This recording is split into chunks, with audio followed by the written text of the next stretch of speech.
mabuhay is long. What's your name, Chef? Welcome to Lolo and Lola. My name is Kim. Kim. And if you are after some honest and traditional Filipino food, come and join us at Lolo and Lola at the Watson Shops. Watson Shops. Okay, cool.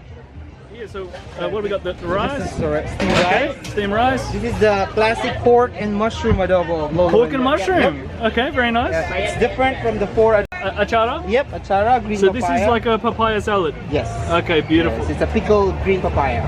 Okay, cool. So pork and mushroom. Oh, smells good too, man. Delicious. Thank you. You can have this one. Oh, and what's that? Garlic? Or? Yeah, fried garlic. Okay, beautiful.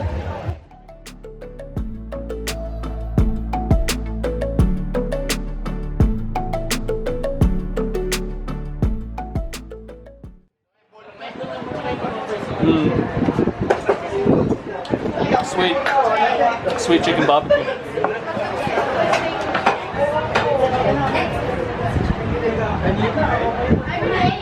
It's good. I love that char grill, a little bit burnt.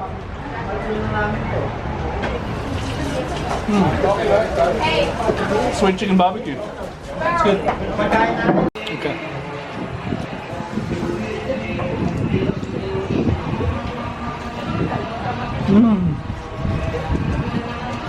Very wholesome. Masarap or lami, I guess Cebuano. No, this is nice. This is delicious.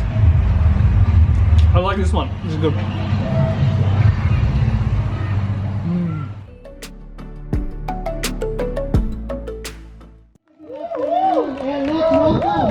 Our chefs for today by my wife, Kim.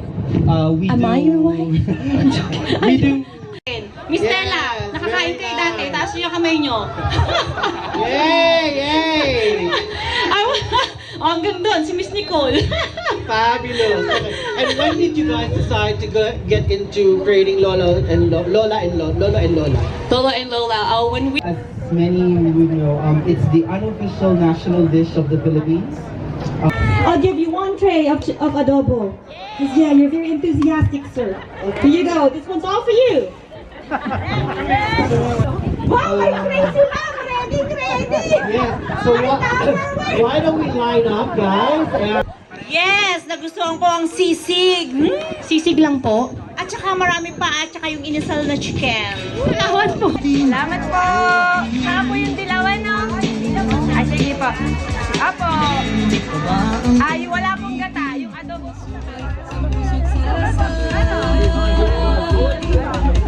Tinugan ang buhing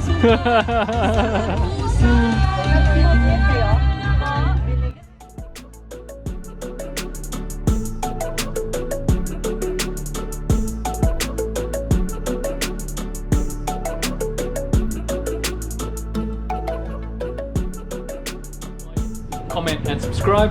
You can check me out on Facebook, Instagram, and of course the YouTube channel.